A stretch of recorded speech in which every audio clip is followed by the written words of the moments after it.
जोरान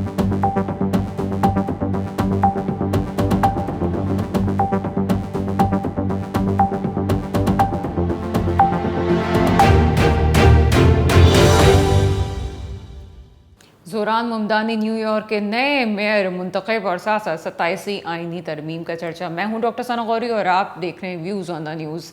इस वक्त मामला कुछ ऐसे हैं कि दुनिया के नक्शे पे मुसलमानों की एक हैसियत बदल रही है। उसकी बहुत बड़ी वजह इस वक्त ये भी नज़र आती है कि ख़ुद अमेरिका में ही एक बड़े सिटी के मेयर जो है वो मुसलमान मुंतखब होता है। क्या तरजीहात हैं, इस पर कुछ बात करेंगे।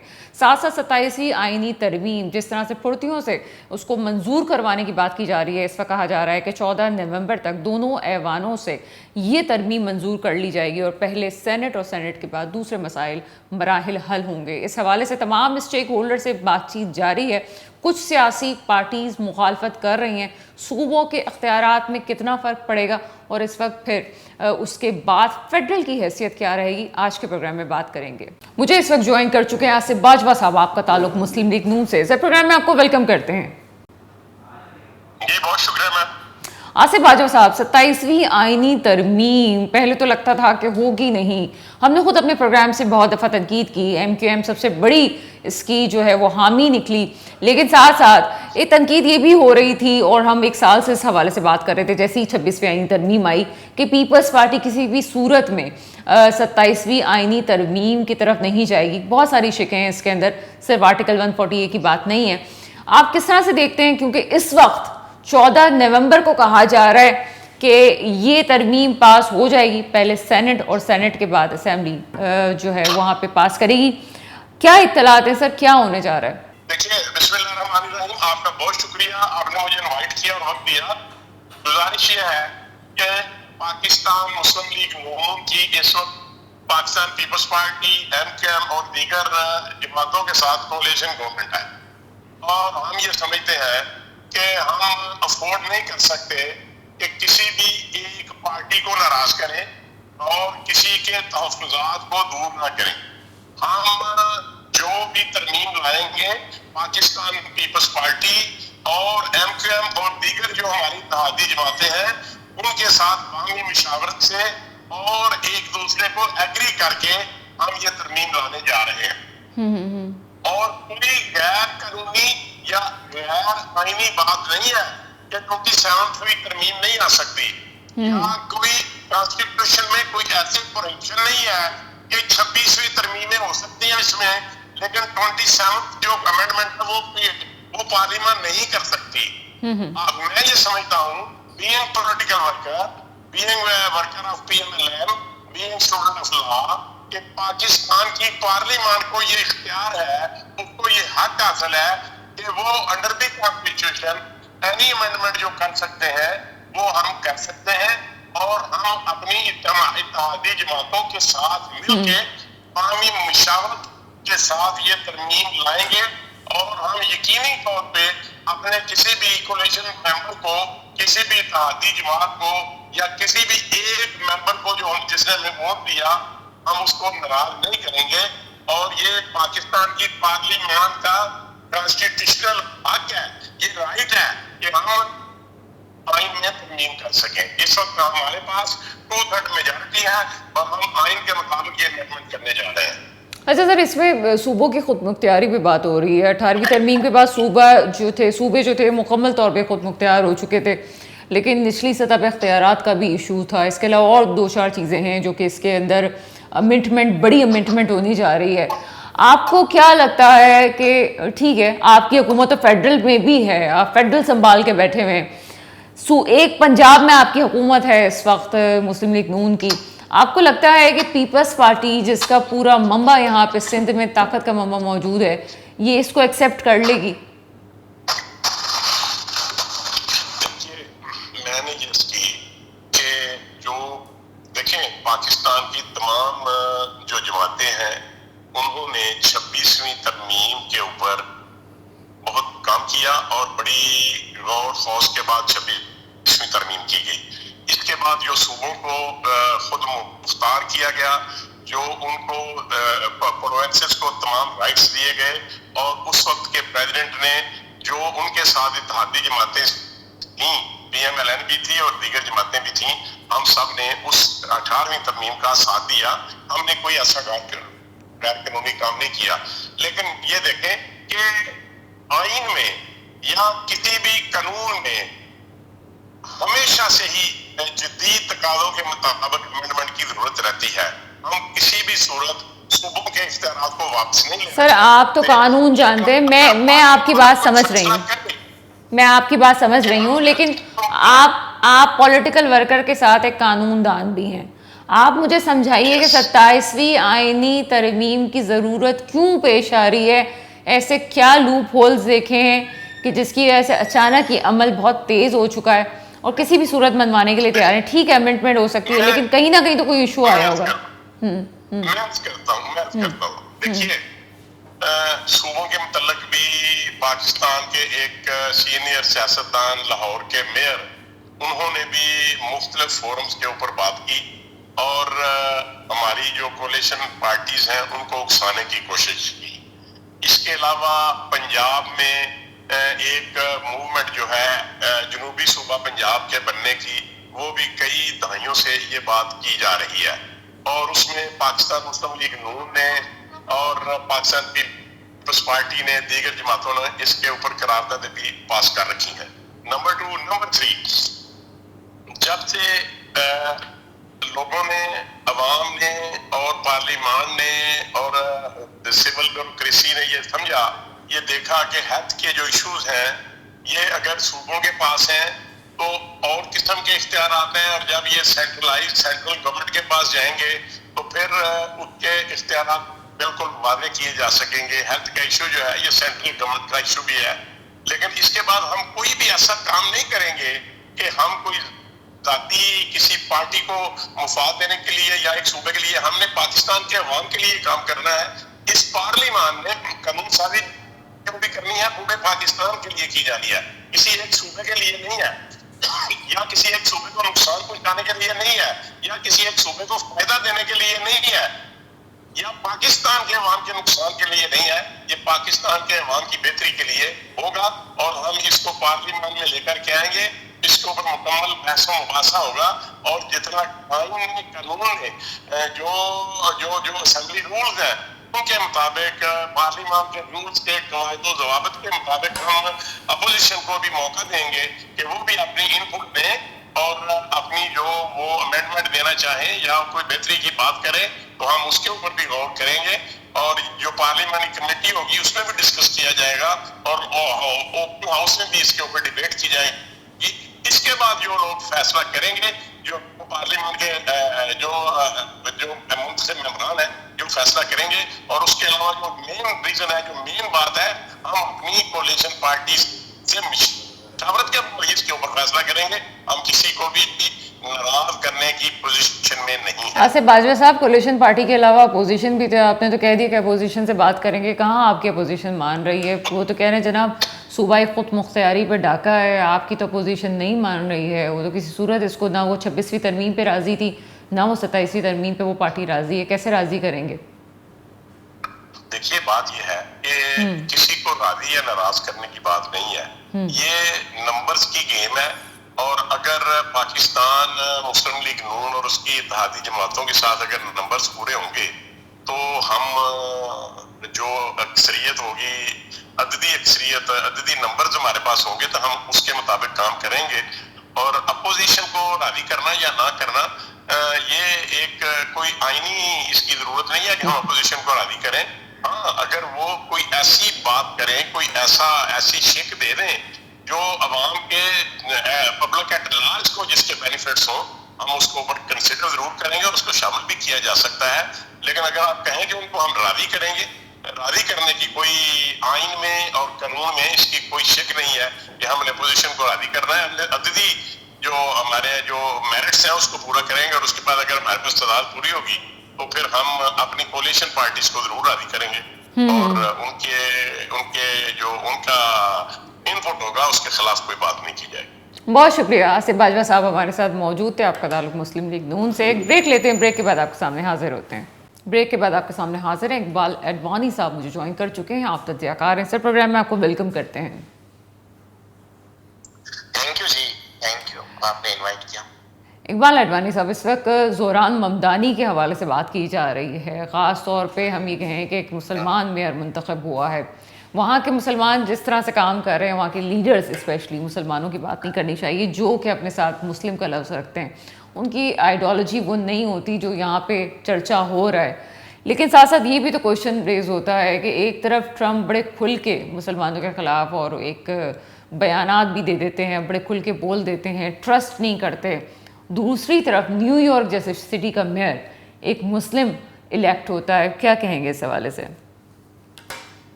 देखिए, इसमें का इलेक्शन जीतने में ट्रम्प का काफी किरदार है, क्योंकि जब से ट्रम्प आया है, जब से आए हैं यहाँ पर अमेरिका में, तो जो प्रॉमिस किए थे उन्होंने उसका उल्ट काम किया बिल्कुल। यानी मैं आपको इस तरह बताऊं, उन्होंने कहा मैं सब जंगें बंद करवा दूंगा, लेकिन सबसे ज्यादा जंगें इनके दौर में शुरू हो गई।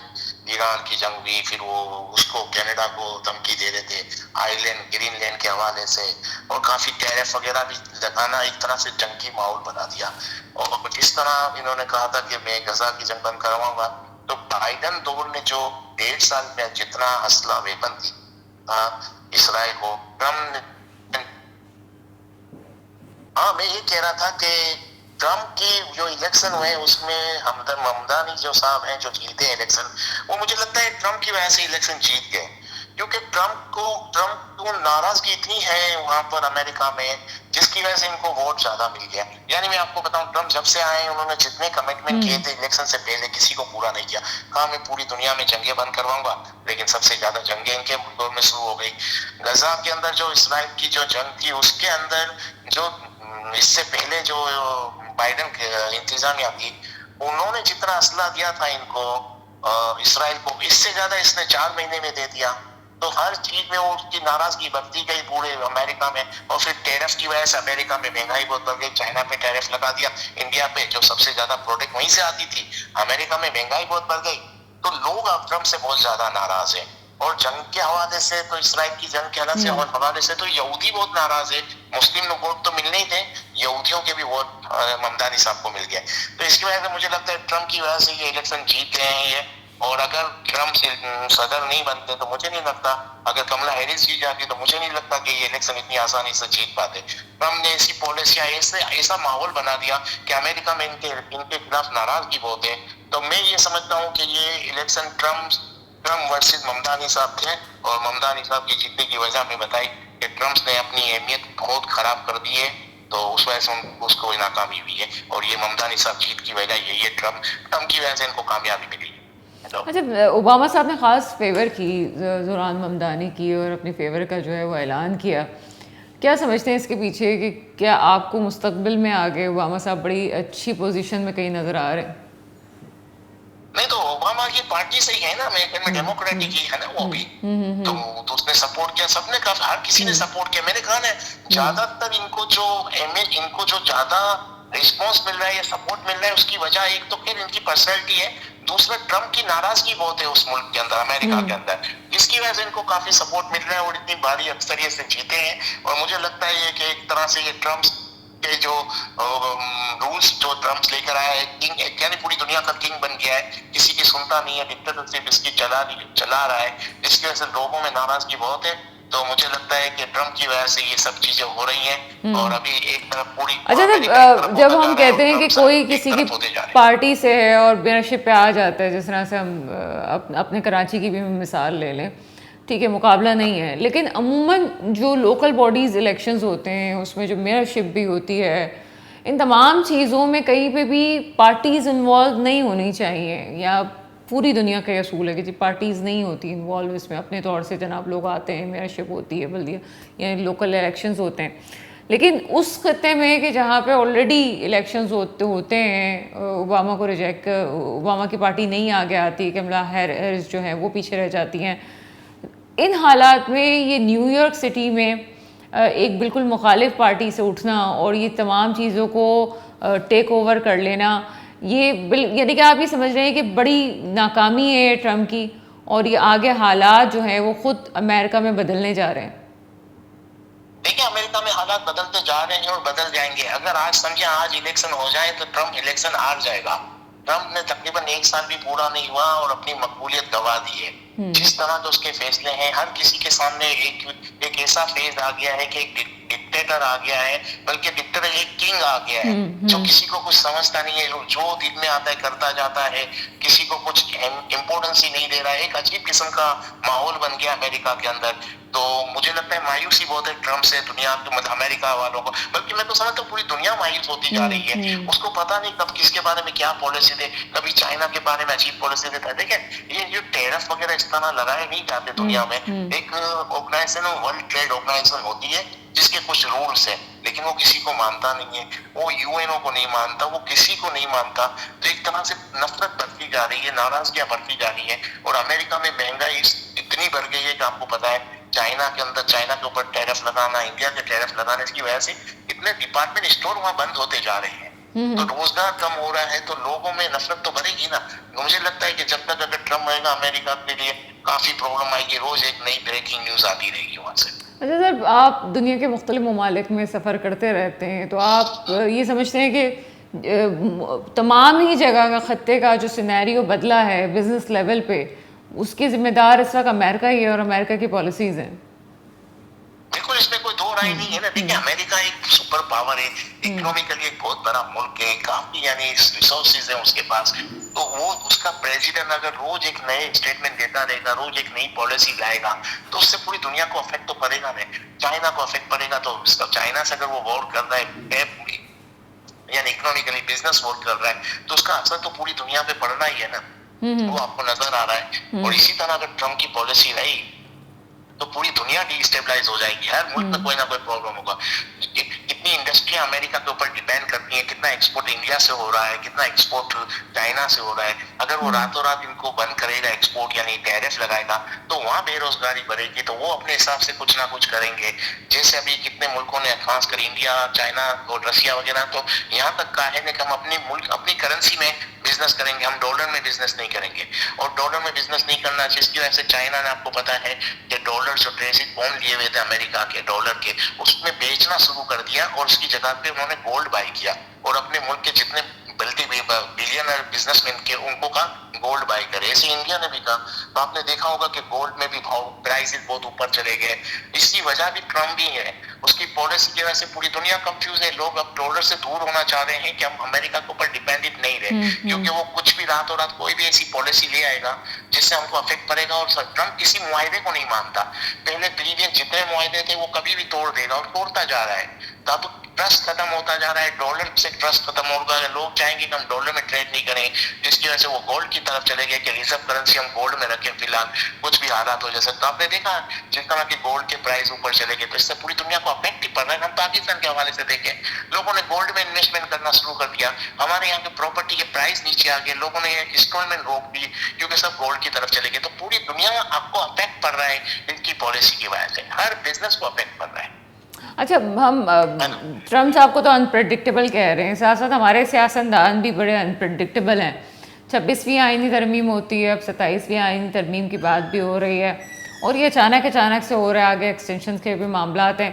क्या समझते हैं जो बड़ी तब्दीली होने जा रही है मुख्तलिफ मामलात में, हुकूमत और सूबाई खुद मुख्तियारी और फिर ज़िले तक की जो है वो निचले सतह तक फंड्स की तरसील, किस तरह से देखते हैं इस बात को?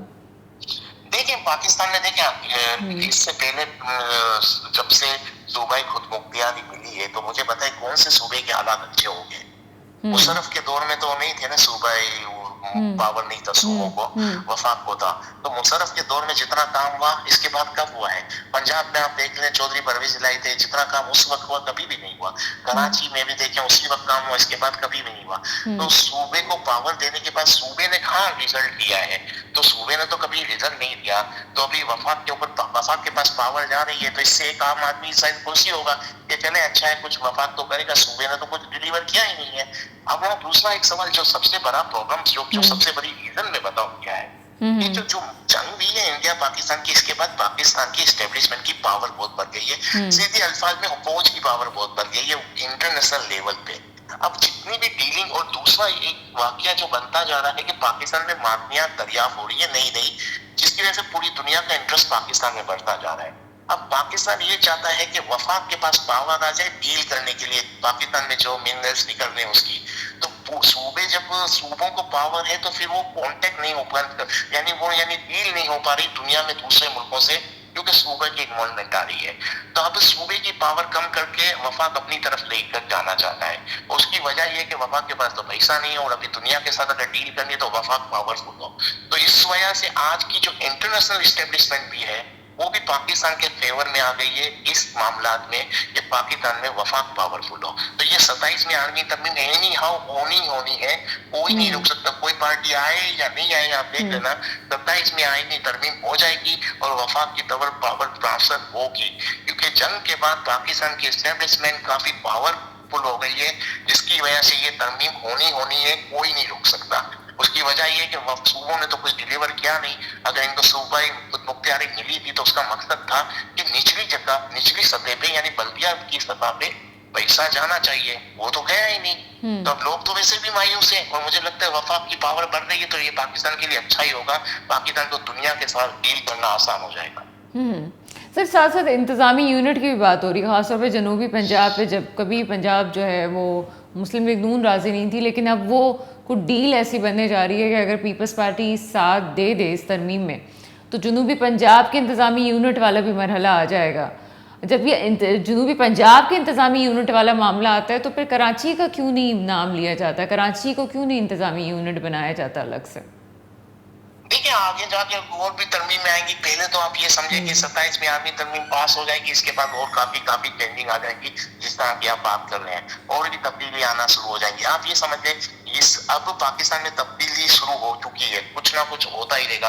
इस जंग के बाद काफी माहौल चेंज हो गया है, और पूरा पावर एक तरफ शिफ्ट हो जाएगा कुछ अरसे बाद। और फिर आप देखना, जिस तरह आप कह रही हैं कराची के हवाले से, मुझे लगता है आगे जाके सब तब्दीलियां आपको नजर आएंगी और होती भी रहेंगी। अब पाकिस्तान चेंज होता जाएगा, आपको हर वक्त कुछ ना कुछ नजर आएगा, और पावर आपको नजर आएगी कि यानी एक तरह से समझे आप डंडे के जोर पे सब काम होगा, यूं समझ लें मुख्तसर सा, और होगा। चलें, बहुत शुक्रिया। इकबाल अडवाणी साहब हमारे साथ मौजूद थे। एक ब्रेक का वक्त हुआ है, ब्रेक के बाद आपके सामने हाजिर होते हैं। ब्रेक के बाद आपके सामने हाजिर हैं नजीब अयूबी साहब, मुझे ज्वाइन कर चुके हैं। आपका ताल्लुक जमात इस्लामी से है। सर, प्रोग्राम में आपको वेलकम करते हैं। नजीब अयूबी साहब, आप मुझे सुन सकते हैं? जी। नजीब अयूबी साहब, कुछ आपको मौक़िफ़ जानना चाहेंगे, क्योंकि हाफिज़ नईमुर रहमान साहब की एक हम देख रहे थे कि बयान आया है। वो कहते हैं जनाब कि अदलिया पर हुकूमती इजारादारी कायम करने की कोशिश की जा रही है, और आइन और जमहूरियत के साथ ये 27वीं आइनी तरमीम एक खिलवाड़ है। क्या सिलसिला है सर, जमात इस्लामी का क्या मौक़िफ़ है, जबकि ये कहा जा चुका है कि 14 नवंबर को ये आइनी तरमीम किसी भी तौर से मंजूर हो जाएगी और कानून का हिस्सा बन जाएगी? देखिए जी, मंजूर होना या मंजूर ना होना ये अलग बहस है, लेकिन जमात इस्लामी का जो उसूली मौक़िफ़ है वो अपनी जगह है कि ये एक आइन जो मौजूद है उसमें क्या जरूरत है कि हर दफा जब यही लोग इख्तिदार में होते हैं तो उन्हें आइन को अपनी मर्जी के मुताबिक ढालना होता है, बजाय इसके कि अपने आप को आइन के ताबे करें। ये फौरी तौर पे कोशिश करते हैं कि आइन को हमारे हिसाब से सेट होना चाहिए। चुनांचे अब आपने देखा कि पहले सहाफियों के खिलाफ एक बिल लाया गया, फिर बिल लाने के बाद ऑर्डिनेंस की सूरत बनी, फिर उसको मंजूर कराया और सहाफियों की नसबंदी कर दी। उसके बाद आप आ जाइए अदालतों के साथ, तो ये पहले ही खिलवाड़ कर चुके थे। अब एक दांत जो इन्हें लग रहा था कि नहीं अभी भी किसी अदालत के अंदर, किसी जज के अंदर मौजूद है, तो ये उस दांत को भी निकालने की कोशिश कर रहे हैं। तो इन्हें जिस जगह से खतरा होता है फौरी तौर पे ये आइन में तरमीम के जरिए उस खतरे को रिमूव करने की कोशिश करते हैं। तो हमारा उसूली मौक़िफ़ 26वीं तरमीम पे भी यही था कि ये तरमीम गलत है, और सिर्फ उस वक्त बदकिस्मती ये थी कि जो लोग पहले मुखालिफत कर रहे थे, जब मंजूरी का वक्त आया और इनके मुज़ाकरात और ले और दो की बुनियाद पे बातचीत हुई, तो पूरी की पूरी अपोजिशन ने 26वीं तरमीम की हिमायत में वोट दे दिया। जमात इस्लामी अलग खड़ी रही। जमात इस्लामी उसमें हाई कोर्ट में भी गई, उसमें अपील की, जमात इस्लामी ने बात की। लेकिन इस दफा सूरत हाल और मुख्तलिफ है। इस वक्त भी लगता यही है कि ये सब आपस में एक हो जाएंगे, और मुखालिफत अपनी जगह है, लोग मुखालिफत कर रहे हैं, लेकिन ये कि जो आनिया जानिया लगी हुई है फौरी तौर पे तमाम इदारे मुतहर्रिक हो गए हैं, हर एक के घर के ऊपर राउंड चल रहे हैं मुलाकातों के और खानों के और चाय के, और जेर बहस सिर्फ आईनी तरमीम है। तो मुझे बताएं कि वो आइन जो असल शक्ल में मौजूद था 1973 से लेके अब तक, उसमें आपने यानी 27 मरतबा तरमीम की है। तो क्या वाकईतन ऐसी अफ्तार पड़ी हुई है कि उस आइन से अब गुजारा नहीं हो रहा और अपने हिसाब से ये आइन बनाने की कोशिश कर रहे हैं? तो मुझे बताएं कि अब आइन किस जगह रह गया है? उसकी इतनी गतरबूत हो गई है, इतने कट मार दिए गए हैं, इतने टाके लगा दिए गए हैं कि अब आइन का असल चेहरा तो हमें नजर ही नहीं आता। लेकिन सर चीजें बेहतरी की तरफ तो जा सकती है, ये आप भी जानते हैं कि हमारे आइन में बहुत सारी चीज़ें क्लियर नहीं है। अगर उसको क्लियर भी किया जाए तो बहुत अच्छा, उसकी इंटरप्रिटेशन सही तरह कर दी जाए। आर्टिकल 63 वाला मामला हो या कुछ भी हो, बात चीज़ों में इंटरप्रिटेशन नहीं है। आर्टिकल 140A की बात करें, उसकी भी जो दूसरी उसकी शिक है, उसकी भी इंटरप्रिटेशन जो है वो समझ से बाहर है कि जनाब कहना क्या चाह रहे हैं ज़िले के इख्तियारात के हवाले से। ओवरऑल अगर सर मैं यहाँ पे कंप्लीट करूँ सर, मैं पूरा, अगर आप बात कर रही हैं तो आइन में वो गुंजाइश है और उसको तो सर मैं पूरी बात कर लूं, लाया जा सकता है। ये तो अच्छी बातें हैं, लेकिन ये कि जिन चीजों को आप निकाल के अपने ताबे करना चाहते हैं, मैं तो उसकी बात कर रहा हूँ। अच्छा सर, 27वीं आईनी तरमीम के 2-4 चीजें हैं 27वीं आईनी तरमीम की सर, अदलियत को हदफ बनाने के नतीजे में अपने मकासद हासिल करना चाह रहे हैं। यानी आपने जो भी बात की, अब कौन अदालत का जज होगा जो आपकी मर्जी के खिलाफ फैसला देगा? अब आप मुझे बताइए ना, ये जो खतरनाक तरीन काम होने जा रहा है, जो इससे पहले 26वीं तरमीम में भी हो चुका, ऑर्डिनेंस के जरिए भी हो चुका, कि अदालतें सारी की सारी सारे जजेस अपने ताबे कर लिए हैं। आप किसी भी जज को किसी भी जगह बगैर बताए तबादला कर सकते हैं, सीनियर को जूनियर से बदल सकते हैं, जूनियर को सीनियर से बदल सकते हैं, उसकी बेंचेस तब्दील कर सकते हैं। तो अब आप बताएं इन हालात में क्या फैसले सुने जाएंगे, क्या मसाइल सुने जाएंगे और क्या फैसले होंगे? लिहाजा जमात इस्लामी समझती है कि इस मामले पे एहतियात का मामला किया जाए और सोच समझ के काम किया जाए। हम बहरहाल इस पूरे मरहले पर इस पूरी आईनी तरमीम के खिलाफ खड़े हुए हैं। हम नहीं चाहते कि जो असल आइन था उसकी शक्ल बिगाड़ी जाए। अच्छा सर, ये 27वीं आईनी तरमीम में एक शिक तो नहीं है, मजीद नतीजे में हो ये रहा है कि पूरी की पूरी जमहूरियत जो है वो वैसे ही तिया पांचा हो चुका है और अब पूरी की पूरी जमहूरियत यरगमाल हो जाएगी। और सिर्फ मुकन्नना नहीं बल्कि तमाम इदारे अपनी अपनी राह गलाप रहे होंगे और अपनी मर्जी चला रहे होंगे। कुछ इस तरह का निजाम बनने जा रहा है कि जिससे आइन से जान छुड़ाने की कोशिश की जा रही है। देखिए सर, अब मेरी बात को आप जरा तहम्मुल से उसको सुनिएगा। एक तरफ फारूक सत्तार साहब ने एक जुमला कहा कि कोई सहीफा तो नहीं है, तब्दीली आ सकती। दूसरी बात, आपका मैं मौक़िफ़ समझ रही हूँ, आप बिल्कुल ठीक कह रहे हैं एक पॉइंट पे, लेकिन 27वीं आईनी तरमीम में एक चीज़ नहीं है, 3 चीज़ें हैं जिस पे डिस्कशन हो रहा है। अगर मैं एक तीसरी चीज़ पे आ जाऊँ, आप अभी बल्दियात में शामिल हैं, आपसे कितनी दफ़ा मेरी प्रोग्राम में बात हो चुकी है, असल मसला इख्तियारात की तकसीम का भी है। अगर इस 27वीं आईनी तरमीम में वो इख्तियारात की तरसील वाला मामला हल हो जाता है तो ये तो बहुत अच्छी बात है। एक और सवाल इससे जुड़ा हुआ मैं आपसे करना चाहती हूँ, जहां पीपल्स पार्टी का 27वीं आईनी तरमीम पे निचले सतह पे डायरेक्ट फेडरल से रब्ता होने का, फंड देने की बात अगर हो जाएगी तो पीपल्स पार्टी का जोर टूटेगा। दूसरी तरफ पीपल्स पार्टी, हमें ये सुनगुन जो है हमारे पास आ रही आगे के इत्तलात कि जनूबी पंजाब को भी सूबे की हैसियत आगे इंतजामी यूनिट मिलने जा रहा है, तो उसमें जाहिर सी बात है फिर पीपल्स पार्टी का वहाँ पे फ़ायदा हो जाएगा। लेकिन कराची की सतह पे इंतजामी यूनिट की बात नहीं होती है, वो एक अलग चैप्टर है। आप क्या समझते हैं कि कुछ चीज़ें तो बेहतर हैं कि जिसको अगर वापस इम्प्लीमेंट किया जाए, पहले हिस्सा था ख़त्म कर दिया जाए, उसको हो जाना चाहिए? आपकी मैंने गुफ्तगू सुनी, देखिए बात सिर्फ ये है कि आर्टिकल 41 जिसमें बल्दियात के हवाले से बात हुई है उसकी तशरीह मौजूद नहीं है। ठीक है, अब आप ये कह रही हैं कि इसकी तशरीह हो जाएगी, तो डिवॉल्व करने का मतलब क्या होता है? इख्तियारात को नीचे सतह तक डिवॉल्व किया जाए, इसका मतलब यही होता है ना, ये तो आइन में लिखा है। इसका मतलब यह है कि निचली सतह पे मुंतकिल करें, आप माली वसाइल भी नीचे दें, आप इंतजामी इख्तियारात भी नीचे दें। डिवॉल्व का मतलब तो जिस कानूनी माहिर से भी पूछेंगे, जिस आईनी माहिर से भी पूछेंगे, उसका मतलब वो यही निकालेगा। तो इसमें तो कोई एम्बिग्युइटी है ही नहीं ना। तो अब आप पीपल्स पार्टी ने तो इस पूरे गेम के अंदर सारे इख्तियारात रिवर्स करके अपने पास ले लिए हैं। यानी जो इदारे, जैसे इदारा था म्यूनिसिपल कॉर्पोरेशन का, वाटर बोर्ड का और दीगर इदारे, ये तो सीवरेज बोर्ड का, ये सब कुछ उसने अपने हाथ में रख लिया है। सर वो तो 2010 के बाद, उसके बाद मेरी बात सुनिए, उसके बाद जो सबसे बड़ा मसला आबादी के अंदर होता है कि रोडों की तामीर है, निकासी का मामला है, कचरा उठाने का मामला है, ये तमाम के तमाम काम नीचे दिए जाने चाहिए थे। डिवॉल्व का मतलब तो ये होता है जो आइन में लिखा हुआ है आर्टिकल 41 में, लेकिन आपने इवॉल्व कर लिया। डिवॉल्व करने के बजाय आपने ले लिया और लेने के बाद सब अपने हाथ में रख लिया।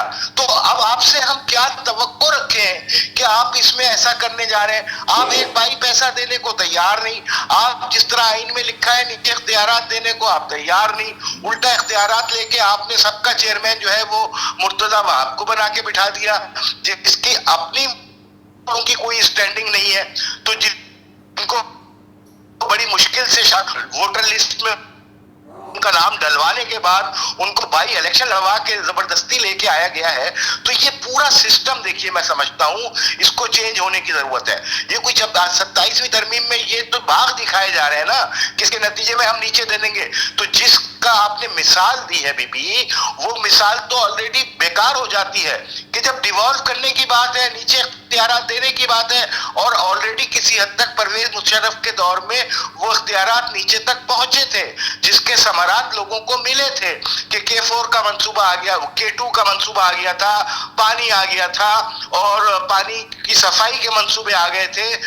लेकिन ये कि अब ये सारी चीजें 22 साल हो गए, 22 साल में एक बूंद पानी कराची को नहीं मिला है। K4 मंसूबा जो जिस तरह नेमतुल्लाह छोड़ के गए थे उसी तरीके से आज भी पड़ा हुआ है कि 40 अरब रुपए की जरूरत है, आप बजट में उसमें 3 अरब रुपए रखते हैं। तो इसका मतलब है आप ना इस साल पूरा करना चाहते हैं, अगले साल लागत 80 अरब रुपए की हो जाएगी, तो आप तकरीबन 5 अरब रुपए रख देंगे। तो कोई चीज आप शहर को दे नहीं रहे। शहर की सड़कें तबाह और बर्बाद हो चुकी हैं, यहाँ पर गुजरना मुश्किल हो चुका है। ऐसा लगता है कि हम किसी जंगज़दा इलाके में कि हम वहाँ यूक्रेन के अंदर घूम रहे हैं, फर्ज कर लीजिए कि जंग हो रही है और हम वहां घूम रहे हैं। ये हालात है जी इस वक्त। तो ऐसे में आप 27वीं तरमीम लाकर हर उस आवाज को बंद करना चाह रहे हैं जो आवाज आपके ऊपर तनकीद करती है या आपकी इस्लाह की कोशिश करती है या आपको तवज्जो दिलाने की कोशिश कर सकती है। बहुत शुक्रिया नजीब अयूबी साहब, जमात इस्लामी से अपना मौक़िफ़ पेश कर रहे थे। बातें कुछ गड़बड़ हो जाती हैं, ये क्लियरिटी करने की ज़रूरत है कि मसला है कहाँ।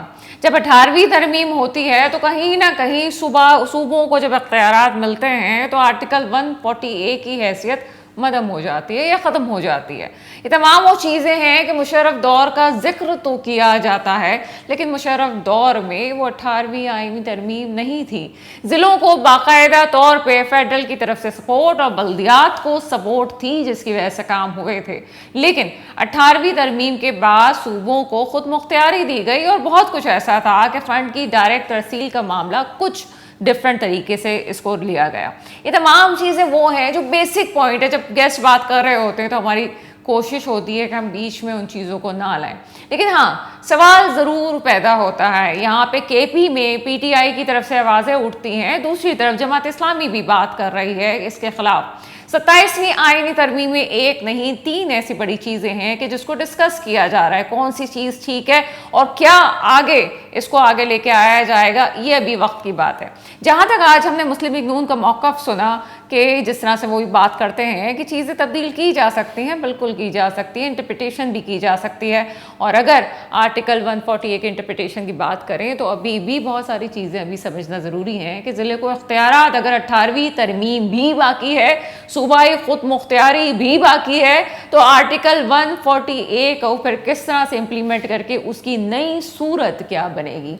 जनूबी पंजाब में इंतज़ामी यूनिट की बात की जा रही है, तो क्या सिंध में भी इंतज़ामी यूनिट को मान लिया जाएगा। ये तमाम चीज़ें वो हैं जिसको समझने की ज़रूरत है। आज के प्रोग्राम के लिए इतना ही, मुझे इजाज़त दीजिएगा। खुदा हाफिज़।